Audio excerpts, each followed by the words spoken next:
Hello everyone, welcome in DICL। जैसा कि आप सबको पता, हमने एक सी प्रोग्रामिंग की सीरीज स्टार्ट की है। तो अब तक हम जो वीडियो डाल रहे थे वो डेली डाल रहे थे, ठीक है। लेकिन अब से जो आपकी 2 दिन से वीडियोज नहीं आ रहे होंगे, आप देख रहे होंगे, तो हमने उनके लिए डे फिक्स कर दिया है, ठीक है। डेज में क्या रहेगा, हम वीडियोज का डे बता देता हूँ मैं, जिस दिन हम वीडियो अपडेट करेंगे, ठीक है। तो उसके लिए हमारी वीडियोज के डे रहेंगे, कौन कौन से रहेंगे? ट्यूजडे, ठीक है, फ्राइडे, सॉरी ट्यूजडे, हाँ ट्यूजडे, थर्सडे और फ्राइडे, सैटरडे, सॉरी सैटरडे। ये 3 डेज रहेंगे जिस दिन हम वीडियो अपलोड करेंगे, TTS, यानी ट्यूजडे, थर्सडे और सैटरडे। और टाइमिंग भी हमने फिक्स कर दिया है 7 PM पे। 7 PM पे आपको डेली, डेली नहीं, इन डेज में आपको करेक्ट 7 PM पे आपको क्या होगी, एक नई वीडियो अपलोड होगी। और हमारा जो ये ट्यूटोरियल चल रहा है, ये सीरीज चल रही है सी लैंग्वेज की, इसी पे चलेंगे डायरेक्टली, ठीक है। तो आपकी वीक में 3 डेज हम पोस्ट करेंगे, 3 वीडियोज आपको अवेलेबल होंगे हमारे चैनल पे 7 PM पे, ठीक है। डेज रहेंगे ट्यूसडे, थर्सडे और सैटरडे। इन्हीं डेज में आपको अवेलेबल रहेंगी हमारी वीडियोज। अगर आपको नोटिफिकेशन चाहिए तो आप चैनल को सब्सक्राइब कर सकते हैं और बेल आइकन को प्रेस कर दे, आपको नोटिफिकेशन भी मिलती रहेगी। तो अब हम स्टार्ट करते हैं अपना आगे, कीवर्ड्स इन सी लैंग्वेज। देखिए हमारा वही रहेगा, अब तक जो था वही रहेगा हमारा। क्या अब तक हम यही कर रहे थे, क्या कर रहे थे कि पहले दिन आपका एक ही क्लास में थ्योरी होती है और सेकंड क्लास में हम उसका प्रैक्टिकल करते हैं। तो वही रहेगा, अब भी एक क्लास में थ्योरी होगी, एक में प्रैक्टिकल होगा, ठीक है। तो आज की इस क्लास में जो हम कीवर्ड्स करेंगे और वेरिएबल्स करेंगे, उनकी थ्योरी के बारे में बात करेंगे। वैसे हम आपको राइट करके भी दिखाएंगे कैसे क्या होता है। लेकिन आपका जो इसका प्रैक्टिकल होगा, टर्बो पे या कोड ब्लॉक पे जो भी हम यूज करेंगे, उस पे आपको क्या होगा, प्रैक्टिकल होगा। वो नेक्स्ट वीडियो जो आएगी उसमें हम अपलोड करेंगे, ठीक है। तो अब तक आशा करता हूं कि अब तक की आपने सारी वीडियो जो वो चेक कर ली होंगी। अगर किसी की भी रहती है तो हमारा ऊपर आई आइकन आता है, वहां पे भी आपको लिंक मिल जाता है प्रीवियस वीडियो का, या फिर स्क्रीन का जो एंड आता है वहां पे भी हम आपकी हमारे जो लिंक दिए हुए हैं, एक वीडियो का लिंक मिलता है आपको, एक सब्सक्रिप्शन का आइकन मिलता है, और तीसरा आपको प्लेलिस्ट लिंक मिलता है। तो वहां पे आप प्लेलिस्ट पे क्लिक करके वहां से आप सारी वीडियो लेक्चर वाइज आप उनको चेक कर सकते हैं। न्यूज सब्सक्राइबर हैं उनके लिए भी बताना चाह रहा हूँ, आप जब भी वीडियो हमारी एंड होती है तो वहां पे आपको लिंक मिलेगा प्लेलिस्ट का और एक वीडियोज का। तो आप उस प्लेलिस्ट पे जाके हमारी सभी प्रीवियस वीडियोज चेक कर सकते हैं, ठीक है। जो भी न्यू सब्सक्राइबर आ रहा है, जो हम लैंग्वेज सीखना चाह रहे हैं, कुछ बिगिनर है, कुछ इंटरमीडिएट लेवल है, कुछ एडवांस लेवल है, तो देखिए आपको क्या करना, हमारी जो वीडियोज है वो स्टार्टिंग से देखनी है। बिगिनर के लिए खास करके हमारी वीडियो स्टेप वाइज स्टेप देखिए, आपका हर एक कॉन्सेप्ट है वो क्लियर होता जाएगा और आपको कहीं भी प्रॉब्लम नहीं रहेगी, ठीक है। तो धीरे धीरे हम इसको कंप्लीट करेंगे। तो अब आज की क्लास को मैं स्टार्ट करने जा रहा हूँ, कीवर्ड से रिलेटेड है, जो keywords in C language. C language के अंदर कीवर्ड्स का क्या वर्क है, क्यों हम इनको यूज करते हैं, इसके बारे में अभी बात करेंगे। तो there are 32 keywords in C language. ये बोल रहा है कि कोई आपसे क्वेश्चन पूछ ले नॉर्मली, सी लैंग्वेज में कितने कीवर्ड्स हैं? 32 कीवर्ड्स है, ठीक है। 32 keyword in C language. These are also known as reserve words, ठीक है। इन वर्ड्स को हम रिजर्व वर्ड्स भी बोलते हैं।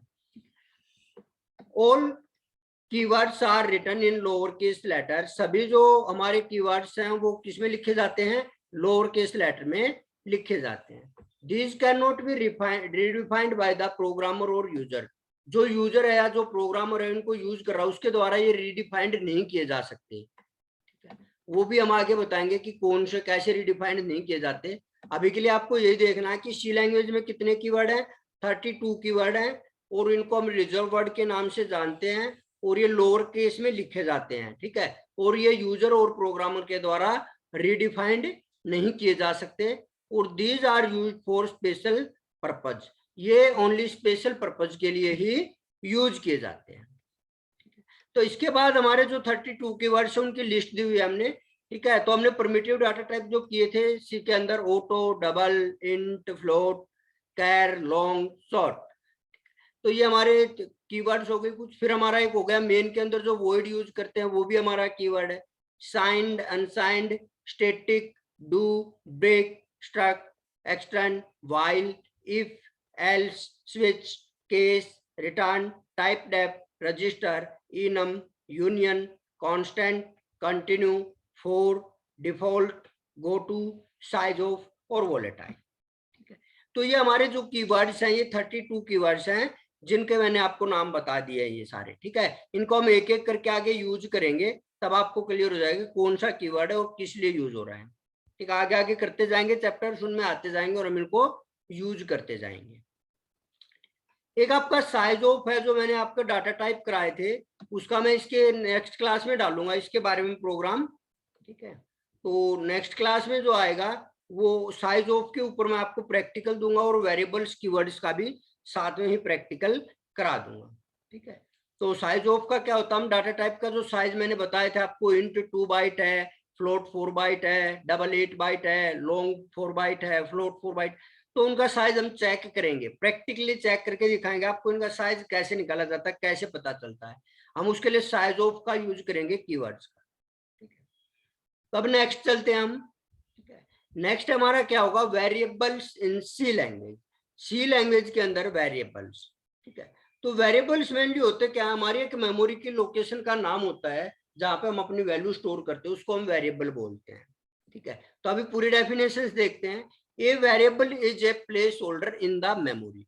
वेरिएबल क्या होता है, मेमोरी के अंदर एक प्लेस होल्डर होता है। मेमोरी के अंदर प्लेस होल्डर कैसे होता है, अब देखिए हम बोलते हैं मेज, टेबल, चेयर, तो क्या होंगे, वो वेरिएबल्स हैं। क्या वो वेरिएबल है। अब वो वेरिएबल अगर हम कहीं उनको रख रहे हैं तो कहीं वो स्पेस लेंगे। उसी प्रकार से जो हमारा वेरिएबल है, हम ए ले ले, बी ले ले, कोई भी नाम ले लिया हमने, तो वो क्या हो गया, हमारा वेरिएबल हो गया। उसका काम क्या है, उस वैल्यू को स्टोर करेगा और मेमोरी में एक जगह ले लेगा। वो जब वेरिएबल डिक्लेयर करेंगे तो मेमोरी में एक जगह जाके उतना ही स्पेस ले लेगा।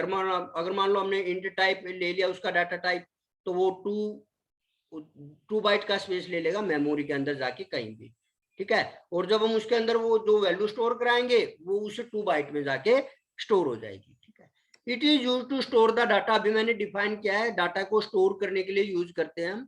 It is used many time as you want. देखिए, एक बार जो हमने वेरिएबल डिक्लेयर कर दिया, उसकी हमारी रहती है कि हम चाहते हैं उतनी बार उसको यूज कर सकते हैं। ये नहीं कि एक बार यूज कर लिया तो उसको दोबारा यूज नहीं कर सकते, बार बार रीयूज कर सकते हैं उसको, बार बार यूज कर सकते हैं। जितनी बार हमें जरूरत पड़ेगी, जितनी बार हम चाहें उतनी बार हम उसको यूज कर सकते हैं।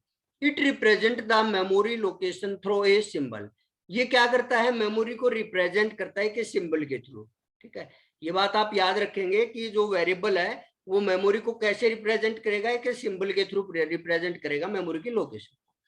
It can be easily identify, इसको इजिली आइडेंटिफाई किया जा सकता है। देखिए, अब बात आएगी, मैंने बोल दिया it can be easily identified. Easily identify कैसे होगा, तो वो हमें देखना पड़ेगा। इजिली आइडेंटिफाई कैसे होगा, उसको आइडेंटिफाई करने के लिए हमें इसके रूल्स और इसके सिंटैक्स क्या करने पड़ेंगे, लर्न करने पड़ेंगे।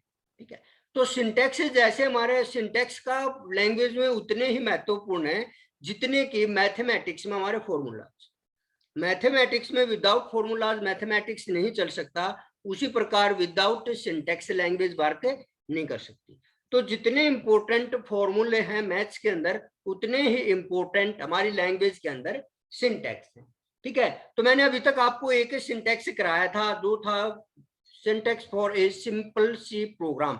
एक सिंपल सी प्रोग्राम का सिंटैक्स क्या होता है। अगर आपको उस प्रोग्राम का सिंटैक्स याद है तो आप इजिली एक प्रोग्राम को क्रिएट कर सकते हो। अब वो प्रोग्राम क्रिएट हो गया, उसके अंदर हम स्टेटमेंट्स यूज करेंगे, तो स्टेटमेंट्स में हम वेरिएबल भी यूज करेंगे, कंडीशंस भी यूज करेंगे, लूप्स भी यूज करेंगे।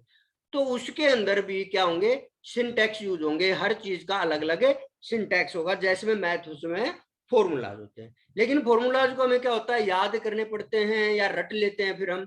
लेकिन यहाँ पे हमें रटने की जरूरत नहीं, एक बार थोड़ा सा ध्यान दोगे, समझोगे तो वो लर्न हो जाएंगे, आपको याद हो जाएंगे। याद नहीं होंगे तो आप इजिली समझ जाओगे कैसे हम करेंगे। और वेरिएबल्स तो हर प्रोग्राम के अंदर यूज होगा, जब तक आप लास्ट तक जाते जाते करोगे।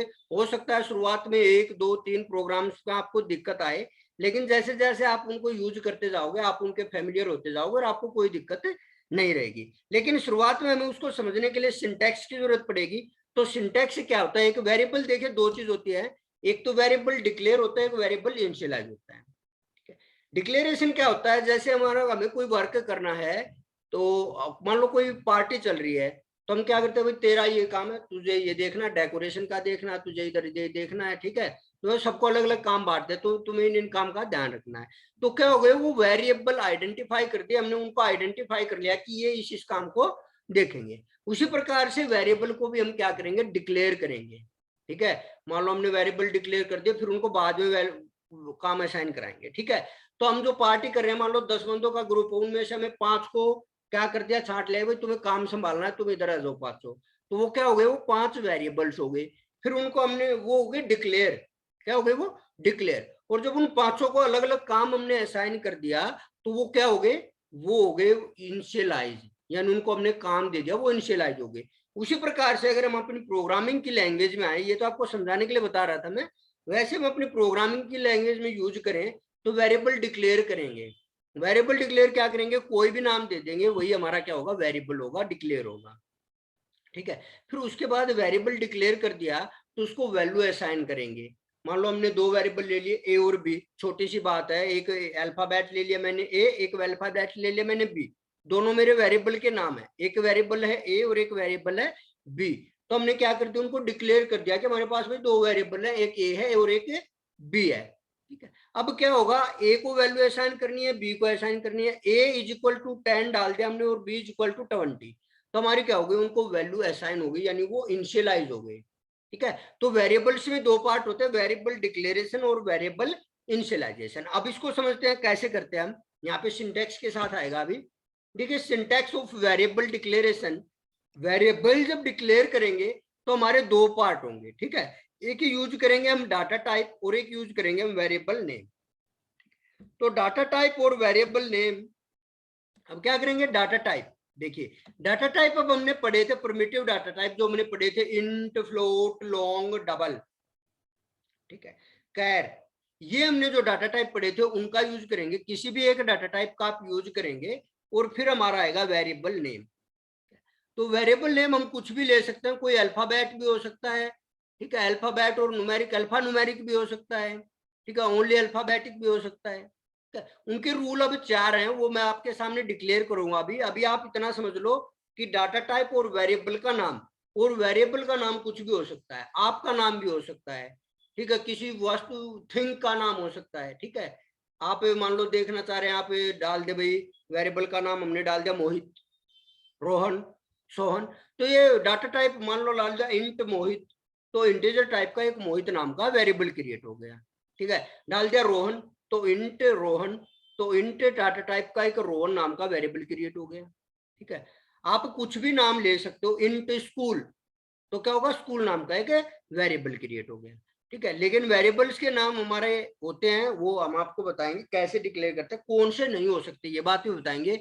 ये क्वेश्चन कई बार पूछा जाता है कि वेरिएबल का नाम कौन सा नहीं हो सकता और कौन सा हो सकता है, तो वो बात भी हमें सीखनी पड़ेगी, नहीं तो फिर हमें आगे जाके क्या करनी पड़ेगी, डिफिकल्टीज फेस करनी पड़ेगी। कई इंटरव्यू देने जा रहे हो, ये बेसिक सी चीजें हैं, ठीक है।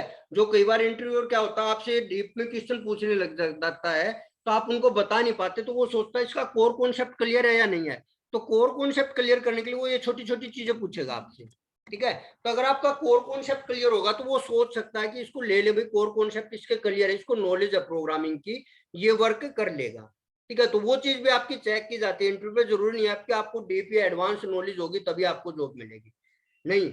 अगर वो इंटरव्यूअर का आपका माइंड होता है कि वो आपको चेक करता है कि आपको प्रोग्रामिंग की नॉलेज है या नहीं है, उनको ये नहीं होता कि भाई इसको वर्क ही करना है। वो प्रोग्रामिंग नॉलेज अगर आपको अच्छी है, आप उससे आंसर का जवाब अच्छी तरह से दे रहे हो, उसको सेटिस्फाई कर रहे हैं, तो वर्क तो अपने आप सिखा लेंगे। उनको मेनली क्या है, उनको चाहिए कि इसको नॉलेज है या नहीं है, ये चेक किया जाता है आपका, ठीक है। तो ये कि जो हमारा है डाटा टाइप वेरिएबल नेम, इसमें क्या रहता है हमारा, ये कि डाटा टाइप लेंगे, कोई भी डाटा टाइप यूज कर सकते हैं, कोई भी क्या यूज करेंगे, जो हमारी नीड है उसके अकॉर्डिंग यूज करेंगे हम, ठीक है। अगर हमें फ्लोटिंग टाइप वैल्यू स्टोर करानी है तो हम फ्लोट का यूज करेंगे,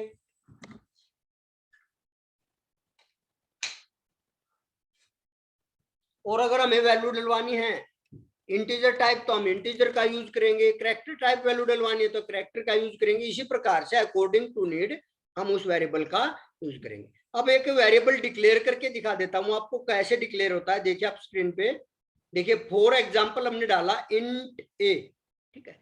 तो ए एक हमारा क्या है, वेरिएबल है। ए एक वेरिएबल है, एक मिनट, ए एक वेरिएबल है, ठीक है। ए क्या है हमारा, वेरिएबल है। ए किस टाइप का है, इंटीजर टाइप का वेरिएबल है हमारा। ए एक वेरिएबल है और किस टाइप का है, इंटीजर टाइप का है। तो क्या होगा, here a is a variable of integer type. हमने स्टेटमेंट में ये लिखा है कि ए एक वेरिएबल है और वो इंटीजर टाइप का वेरिएबल है, ठीक है। तो हमने एक वेरिएबल डिक्लेयर किया है लेकिन इस पे रूल अप्लाई हुआ, ठीक है। अब रूल क्या अप्लाई होंगे वो बात करते हैं, ठीक है। और फिर उनको डिफाइन भी करते हैं, कौन से वेरिएबल के नाम हो सकते हैं, कौन से नहीं हो सकते। हमारे वेरिएबल्स पे 4 रूल अप्लाई होते हैं। अगर आप इन चारों को याद कर लेते हो तो आप कभी भी वेरिएबल में गलती नहीं करोगे, ठीक है। तो अभी होता है, ए variable name can not start with digit, it start with alphabet and underscore only. ये बोल रहा है कि एक वेरिएबल का नाम है वो कभी भी डिजिट से स्टार्ट नहीं हो सकता, हमेशा अल्फाबेट या अंडरस्कोर से स्टार्ट होगा।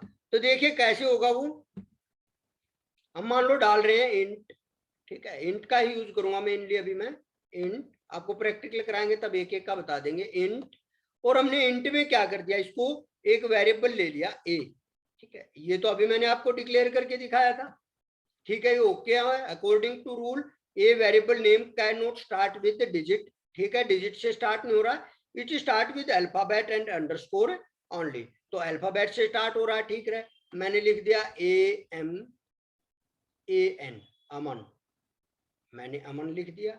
तो अमन वेरिएबल का नाम हो सकता है क्योंकि हमने क्या यूज किया है, अल्फाबेट यूज कर सकते हैं वेरिएबल के नाम में। यहाँ पे डिक्लेयर किया है कि अल्फाबेट हम यूज कर सकते हैं। ए variable name can not start with digit, ठीक है। स्टार्ट डिजिट, स्टार्ट से नहीं हो रहा है, डिजिट से स्टार्ट। फिर हम सेकंड करते हैं इंट।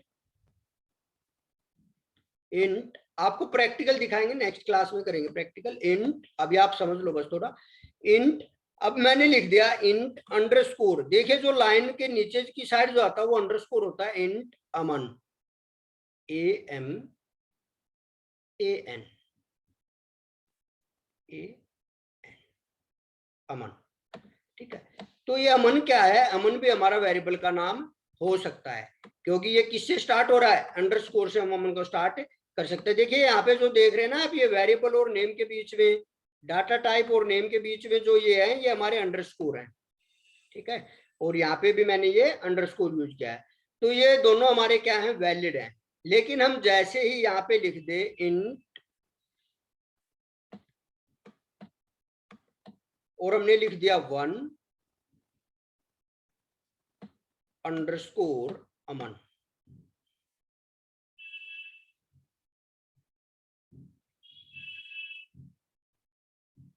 इंट अंडरस्कोर अमन,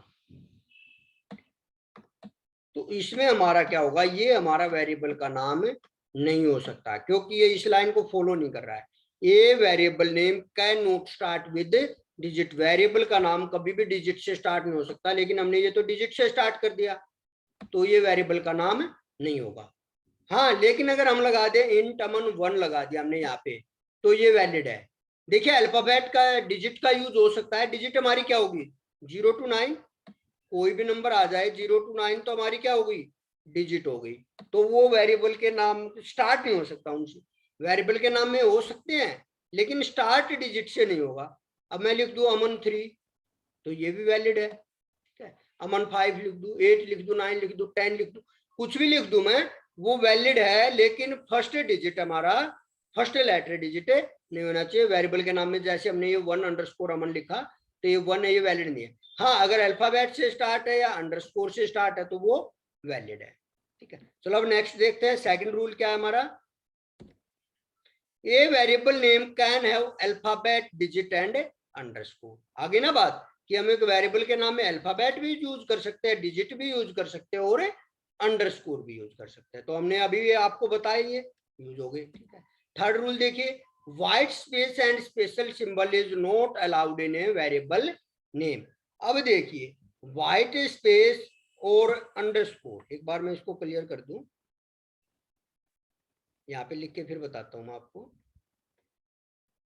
देखिए अब ये बोल रहा है व्हाइट स्पेस और अंडरस्कोर। व्हाइट स्पेस क्या होता है, जैसे हमने लिया इंट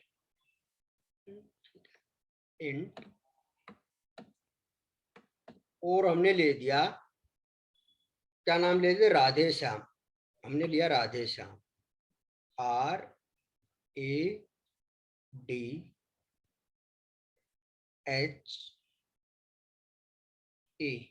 राधे श्याम, SHYAM।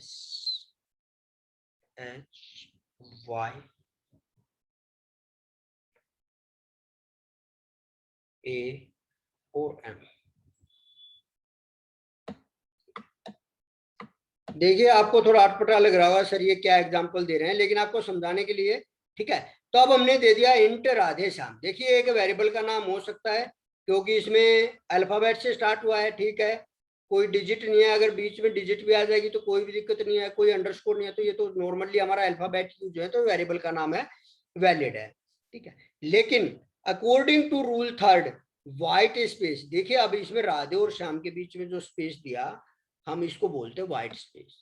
तो हम जब भी वेरिएबल का नाम डिक्लेयर करेंगे तो ये स्पेस अलाउड नहीं है। आप कहोगे सर मिला के लिखते हमें तो अलग अलग करना था, तो आप बीच में अंडरस्कोर यूज कर सकते हो, राधे अंडरस्कोर श्याम, जैसे मैंने ये वेरिएबल नेम लिखा है इसके बीच में यूज किया है ना, ऐसे आप भी यूज कर सकते हो, राधे अंडरस्कोर श्याम। तो हमारा फर्स्ट नेम और लास्ट नेम क्या हो जाएगा, सेपरेट हो जाएगा, ठीक है। तो इस प्रकार से हम वेरिएबल का नाम है। अब special symbol is not allowed in variable name. अगर हमने लगा दिया स्पेशल सिंबल में डॉलर आ गया हमारा, @ आ गया, कॉपीराइट साइन आ गया, ये हमारा डिवाइड मल्टीप्लाई, जितने भी हमारे स्पेशल सिंबल हैं, अगर इनमें से कोई भी हमने वेरिएबल में, चाहे आप स्टार्टिंग में डाल दो, चाहे आप एंड में डाल दो, चाहे आप बीच में डाल दो, वो वेरिएबल का नाम वैलिड नहीं होगा, ठीक है। अब हमारा लास्ट और फोर्थ रूल देखिए क्या है, ए variable name must not be A keyword और रिजर्व वर्ड। देखिए अभी हमने 32 कीवर्ड्स पढ़े थे, वो कभी भी किसी भी वेरिएबल का नाम नहीं होंगे। क्या क्या पढ़े हमने, सिंपली डाटा टाइप पढ़े हमने, ठीक है, परमिटिव डाटा टाइप जो हमने यूज किए थे वो आपको थोड़े ध्यान भी होंगे, जैसे इंट है, ठीक है, फ्लोट है, डबल है, लॉन्ग है, डू है, वाइल है, फोर है, इफ है, इंट, फ्लोट, डबल, लॉन्ग, ये हमारे सारे क्या हैं, कीवर्ड्स हैं जो हम वेरिएबल का नाम में यूज नहीं कर सकते। तो इतना आपका समझ रहा हूँ क्लियर होगा, ठीक है। थोड़ा आपको ये जो मैं लिख रहा हूँ इंट ए लिखा था मैंने अभी, इंट अमन लिखा था, वो थोड़े आपके क्लियर नहीं होंगे, मैं समझ रहा हूँ, लेकिन आपको इतना समझ में आ गया होगा कि वेरिएबल कैसे डिक्लेयर होता है, ठीक है, वेरिएबल कैसे डिक्लेयर होता है वो आपको समझ में आ गया होगा। प्रैक्टिकल करेंगे तब आपका बिल्कुल क्लियर हो जाएगा, ठीक है। तो अब आगे करते हैं वेरिएबल को इनिशियलाइज कैसे करते हैं। तो वेरिएबल को इनिशियलाइज करने के लिए भी हमारा सिंटैक्स रहेगा, क्या रहेगा, डाटा टाइप, वेरिएबल नेम और वेरिएबल वैल्यू। देखिए यहाँ पे मैंने जो यूज किया है आपको सीधा बता दिया है, डाटा टाइप लगाओ, फिर वेरिएबल का नाम लिखो और फिर वेरिएबल की वैल्यू डालो। फॉर एग्जांपल हम ले लें इंट, ठीक है, इंट ए, तो ये तो हो गया वेरिएबल डिक्लेयर। क्या हो गया, वेरिएबल डिक्लेयर। इसके बाद हम अगर सेमीकोलन लगाते तो, लेकिन हम इसके बाद लगा रहे हैं इज इक्वल टू, और मैंने डाल दिया 10, क्या डाल दिया मैंने, 10। तो अब ये क्या होगा, हमारा वेरिएबल ए जो है उसको 10 वैल्यू असाइन हो गई, ए की वैल्यू क्या असाइन हुई है, 10, यानी ए को जब हम यूज करेंगे तो हमें वैल्यू 10 मिलेगी, ये हमारी क्या होती है, एल वैल्यू, और ये होती है आर, ठीक है। तो right left to right work करता है ये, तो हमारी 10 वैल्यू है जो असाइन हो जाएगी ए को, ठीक है। ये एल वैल्यू बोलते हैं इसको, एल वैल्यू है और आर वैल्यू है।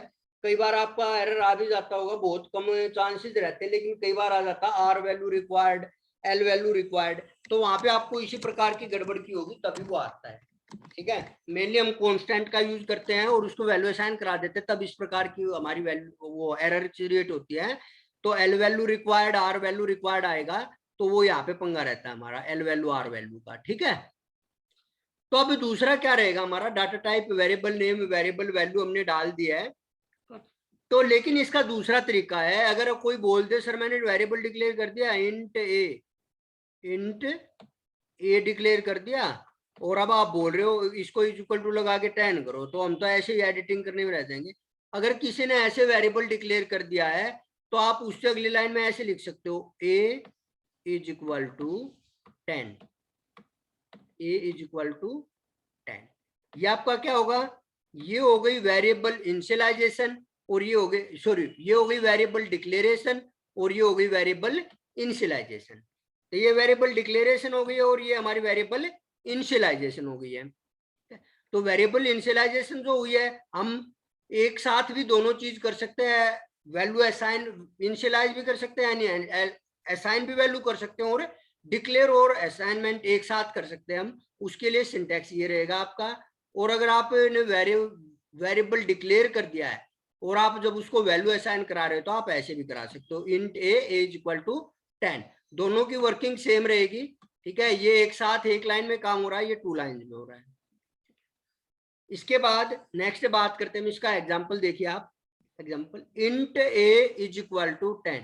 देखिए हमने क्या किया, here a is a variable of integer type, here is a variable of integer type which have value 10। जो हमारी क्या वैल्यू लिए हुए है, 10 वैल्यू लिए हुए है, और इंटीजर टाइप का एक वेरिएबल है हमारे यहाँ। इंटीजर टाइप इंट डाला तो ये किसको शो कर रहा है, इंटीजर टाइप ए हमारे वेरिएबल का नेम है, और 10 इसकी वैल्यू हो गई। ठीक है, तो हमारा variable name can be declared as. अब हम आपको एग्जांपल बता रहे हो, वैसे तो आपके क्लियर हो गए होंगे वेरिएबल के नाम हम कैसे डिक्लेयर कर सकते हैं। देखिए इंट ए, इंट अंडरस्कोर A6, ये सेमीकोलन नहीं लगा, यहाँ पे सेमीकोलन आएगा, यहाँ पे ये सेमीकोलन आएगा। तो इंट ए, ठीक है, इंट ए अंडरस्कोर A6, ठीक है, इंट A12। तो देखिए तीनों वेरिएबल के नेम है जो तीनों वैलिड हैं। ठीक है, ये हमारे जो 4 रूल की प्रॉपर्टीज को कह रहे हैं। फर्स्ट कहता है कि वो फर्स्ट लेटर डिजिट नहीं होना चाहिए, हमेशा अल्फाबेट या अंडरस्कोर से स्टार्ट होना चाहिए। ठीक है, अल्फाबेट से स्टार्ट हो रहा है, ठीक है, फर्स्ट लेटर डिजिट नहीं है, ठीक है, कोई व्हाइट स्पेस नहीं है, ठीक है, कोई भी स्पेशल कीवर्ड रिजर्व वर्ड नहीं है, तो ये वेरिएबल का नाम हो सकता है। वही 4 रूल अप्लाई करके देखेंगे हम अपने, धीरे धीरे आपको नॉलेज हो जाएगा, आपको इतना टाइम भी नहीं लगेगा। अब तो हम एक एक रूल को बता रहे हैं तब लग रहा है, लेकिन जब आप डिक्लेयर करने लगोगे 1 से 2 करोगे तो आपका क्लियर हो जाएगा और आपको इतना टाइम नहीं लगेगा। ठीक है, इंट अंडरस्कोर A6, फिर से हम अपने 3 रूल अप्लाई करेंगे। भाई फर्स्ट लेटर डिजिट नहीं हो सकता, नहीं है, अंडर स्टार्ट होगा अंडरस्कोर या अल्फाबेट से, अंडरस्कोर स्टार्ट हो रहा है, ठीक है, ठीक है। और एक वेरिएबल के नाम में अल्फाबेट भी हो सकते हैं, अंडरस्कोर भी हो सकता है, डिजिट भी हो सकते हैं, कोई स्पेशल कीवर्ड रिजर्व वर्ड नहीं होना चाहिए, नहीं है, कोई स्पेस नहीं होना चाहिए, नहीं है, तो ये भी हमारे वेरिएबल का नाम है, वैलिड है। ठीक है, फिर आ गया हमारा A12। तो देखिए हमारा वेरिएबल किसी डिजिट से स्टार्ट नहीं हो रहा है, फर्स्ट रूल अप्लाई हो गया, ठीक है, डिजिट से स्टार्ट नहीं हो रहा है, लेटर से स्टार्ट हो रहा है, फर्स्ट लेटर। सेकंड रूल क्या होता है, अल्फाबेट भी हो सकते हैं, डिजिट भी हो सकते हैं, अंडरस्कोर भी हो सकता है, ठीक है, ये भी हमारा अप्लाई हो रहा है यहाँ पे। थर्ड हमारा कोई स्पेशल कीवर्ड रिजर्व वर्ड नहीं होना चाहिए, वो भी नहीं है, ठीक है। और फोर्थ हमारा कहता है कि कोई भी व्हाइट स्पेस या स्पेशल सिंबल नहीं होना चाहिए, वो भी नहीं है हमारे पास, तो ये भी हमारा वेरिएबल का नाम हो सकता है। अब हम बात करेंगे कौन कौन से वेरिएबल के नाम नहीं हो सकते। देखिए variable name can not be declared है, वेरिएबल के नाम कैसे डिक्लेयर नहीं कर सकते हम, देखिए इंट स्विच, तो स्विच है हमारा, ये एक स्पेशल कीवर्ड रिजर्व वर्ड है, इसलिए ये किसी भी वेरिएबल का नाम नहीं हो सकता।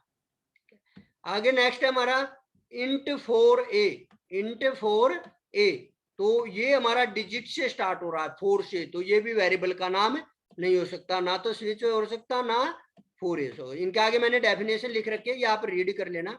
ठीक है, अगर आपको कोई दिक्कत आ रही है, आप नोट्स बनाना चाह रहे हैं, तो आप स्क्रीन वीडियो को पॉज करके आप वहां से नोट भी कर सकते हैं, या फिर आप क्या कर सकते हैं, अगर आपको समझ नहीं आ सकते वो वीडियो को आप बैक जाके दोबारा से चेक कर सकते हैं। ठीक है, दूसरा, अगर आपको रिवाइज करना है तो आप अपनी स्पीड को इंक्रीज करके 1x से 1x पे हमारे नॉर्मल चलती है, 1.25, 1.5, 1.75 या 2x तक हम अपनी स्पीड को इंक्रीज करके वीडियोज को चेक कर सकते हैं दोबारा से। ठीक है, अगर आप अपने शॉर्ट नोट्स बनाना चाहते हैं तो बहुत अच्छी बात है, आप शॉर्ट नोट्स बना सकते हैं। ठीक है, फिर इंट A12, देखिए ये भी वेरिएबल का नाम नहीं हो सकता क्योंकि यहाँ पे हम स्पेस ले रहे हैं, तो स्पेस वेरिएबल के नाम में अलाउड नहीं होता, व्हाइट स्पेस, तो ये हमारा वेरिएबल का नाम नहीं हो सकता। फिर हम $STU, देखिए यहाँ पे स्पेशल सिंबल आ गया डॉलर, तो ये भी वेरिएबल का नाम नहीं हो सकता। देखिए ऐसी चीजें हैं, छोटी छोटी चीजें हैं जो आपको हर जगह काम आएंगी। ठीक है, आपको हर जगह काम आएंगी, आपके हर जगह काम आएंगे, और आपको क्या होगा, ये क्वेश्चन भी मिल जाता है कई बार, आप किसी कॉम्पिटिटिव एग्जाम में जा रहे हो या कोई एंट्रांस एग्जाम दे रहे हो, एमसीए का, बीसीए का कोई एंट्रांस एग्जाम दे रहे हो, वहां पे भी ये नॉर्मल सी चीजें हैं, बेसिक सी, जो आपसे पूछ ली जाती हैं कई बार, लेकिन इनको डिफाइन कोई नहीं करता। ठीक है, लेकिन मैंने आपको बताया था स्क्रैच से एडवांस तक दिया जाएगा आपको कंप्लीट, तो वो वही मैं आपको कर रहा हूँ, स्क्रैच से एडवांस नॉलेज आपको यहाँ पे मैं दे रहा हूँ। ठीक है, तो ये हमारा स्क्रैच टाइप था। ठीक है, एडवांस इसमें क्या होगा, बस यही है हमारे वेरिएबल डिक्लेरेशन कैसे होती है। अब हम इसका प्रैक्टिकल करेंगे अगली बार, तो मुझे 2 प्रैक्टिकल कराने हैं आपके। एक तो डाटा टाइप का साइज हम प्रैक्टिकली कैसे पता करेंगे, डाटा टाइप का साइजेज क्या है, और दूसरा हम इसके वेरिएबल का डिक्लेरेशन और इनिशियलाइजेशन को समझेंगे। तो आज की क्लास में इतना ही है। आप वीडियोस को लाइक और कमेंट जरूर करें, ना तो आपके कमेंट मिल रहे हैं मुझे, ना ही लाइक मिल रहे हैं मुझे, तो मुझे भी पता चले कि आपको कितना समझ में आ रहा है। आपकी कमेंट से पता चलेगा आपको कितना समझ में आया है। आप बताएं सर अच्छे से समझ में आ गया। अगर आपको कोई प्रॉब्लम है, आपको कुछ और एक्सप्लेनेशन चाहिए या कोई और टॉपिक है आपका, पीछे आपके टॉपिक्स है उनमें से आप चाह रहे हैं वेरिएबल्स तक क्लियर हो गया, लेकिन मेरा ये टॉपिक है ये मुझे क्लियर नहीं हुआ है, ठीक है, या पीछे छूट गया है, मुझे ये सीखना है, तो अगर वो हमारे सीरीज में अगर पहले आता होगा तो मैं उसको करा दूंगा, नहीं तो वो आगे हमारा कंटिन्यू रहेगा। ठीक है, तो लाइक और कमेंट जरूर करें, मुझे भी पता चले कि आप अच्छे से वर्क आपको समझ में आ रहा है, जो मैं आपको कराने जा रहा हूँ आपको समझ में रहा, आप अच्छे से कर रहे हैं। ठीक है, तो आज की क्लास में इतना ही है। अब मैंने टाइम शेड्यूल आपको बता दिया, ट्यूजडे, ठीक है, थर्सडे और Saturday every week 3 videos upload होंगी। ठीक है, और उनका टाइमिंग रहेगा 7 बजे शाम को। ठीक है, तो हर वीक में 3 वीडियो अपलोड होंगी, ट्यूसडे को होगी, थर्सडे की होगी और सैटरडे को होगी। ठीक है, तो जब भी आप वीडियो चेक कर रहे हैं तो एक तो वीडियो को स्किप करके ना देखें। ठीक है, अगर आप वीडियो को स्किप करके देख रहे हैं आपके पॉइंट्स मिस होते हैं। ठीक है, इससे अच्छा है आप अपनी स्पीड को इंक्रीज करके देख सकते हैं। अगर आप चाह रहे मुझे तो वेरिएबल्स आते हैं, चलो सर की वीडियो देख लेता हूँ, क्या पता कोई एक आध पॉइंट नया मिल जाए, तो उसके लिए आपको क्या करना है, आपको ये नहीं करना कि वेरिएबल्स सर अभी तो बता रहे हैं इनिशियलाइजेशन है, स्किप कर देता हूँ इसको, अभी बता रहे डिक्लेरेशन है, स्किप कर देता हूँ इसको, अरे रूल्स आ गए, रूल नहीं पता, ये देख लेता हूँ मैं। तो ये चीज आपको नहीं करनी है, आपको कंटिन्यूटी में वीडियो देखनी है। ठीक है, ताकि आपको पूरा समझ में आए। ठीक, क्योंकि जब हम स्किप करते हैं तो हो सकता है कि कोई ऐसा पॉइंट मैं बता रहा हूं जो आपको ना पता हो, तो कभी भी वीडियो को स्किप ना देखें, कंप्लीट देखें, कमेंट और शेयर जरूर करें, ताकि मुझे भी पता चले आपको समझ में आ रहा, आप इंटरेस्टेड हैं। ठीक है, तो मैं आपको और ज्यादा से ज्यादा अच्छी क्वालिटी प्रोवाइड करा सकूं। अगर आपको फिर भी कोई प्रॉब्लम, आप कमेंट कर सकते हैं, कोई टॉपिक आपको समझ में नहीं आ रहा तो आप वहां पे भी कर सकते हैं। तो आज की क्लास में इतना ही था। Thank you to all.